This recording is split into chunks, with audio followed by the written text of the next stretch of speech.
Sir Syed ने अपनी तहरीक चूंकि कौम से मोहब्बत की बुनियाद पर शुरू की थी और मोहब्बत में सबसे अहम बात महबूब की मर्जी मालूम करना है, तो उन्होंने फिर इसके इक़दामात किए कि ये मालूम किया जाए कि कौम चाहती क्या है। अलीगढ़ कॉलेज उनका अपना आइडिया नहीं था, वो उन्होंने लोगों से पूछा था, बर्रे सगीर के मुसलमानों से, और उन्होंने जो जवाब दिया उसके मुताबिक उन्होंने फिर कॉलेज बनाया था।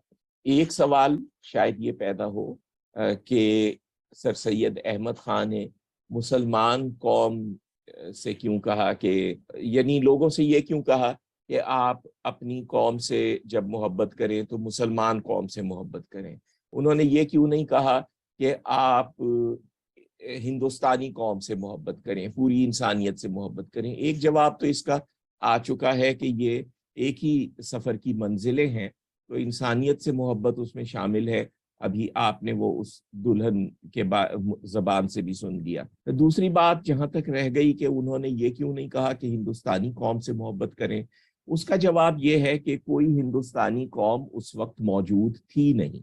हिंदुस्तान में लोग अमन और चैन की जिंदगी इसी वजह से बसर करते थे कि वहाँ की दो बड़ी कौमें हिंदू और मुसलमान अपने आप को अलहदा कौमें समझती थी और वो एक दूसरे की मदद करती थी इस मामले में कि दोनों कौमें अलग अलग अपने आप को ऑर्गेनाइज करें।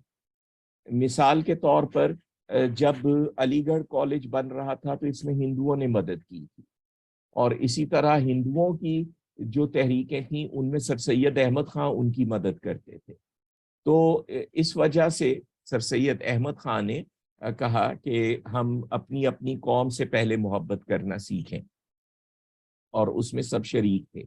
अब इसमें अगला अहम कदम सर सैयद का ये था, 27 दिसंबर 1886, 27 दिसंबर 1886, उन्होंने बर्रे सगीर के बहुत से सरकर्दा मुसलमानों को दावत दी कि वो अलीगढ़ में जमा हो और एक कॉन्फ्रेंस कायम करें। अलीगढ़ में बहुत से मुसलमान बर्रे सगीर के जमा हुए। उन्होंने ये फैसला किया कि अगरचे हम एक कौम कहलाते हैं लेकिन हम एक दूसरे के हालात से बिल्कुल नावाकिफ हैं, यानी बर्रे सगीर के मुसलमान अगरचे एक कौम कहलाते हैं लेकिन एक दूसरे के हालात से बिल्कुल नावाकिफ हैं, जैसे अजनबी कौम हो।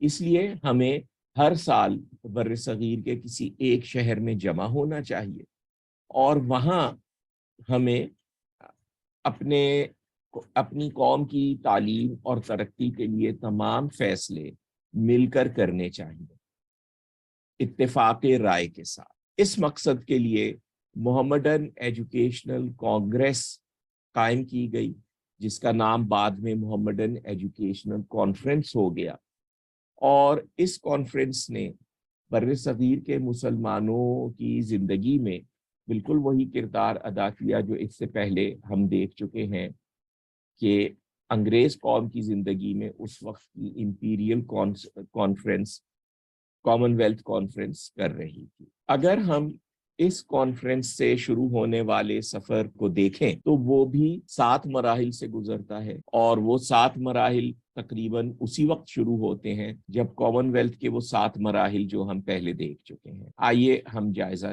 लेते हैं उन मराहिल का कि वो क्या है।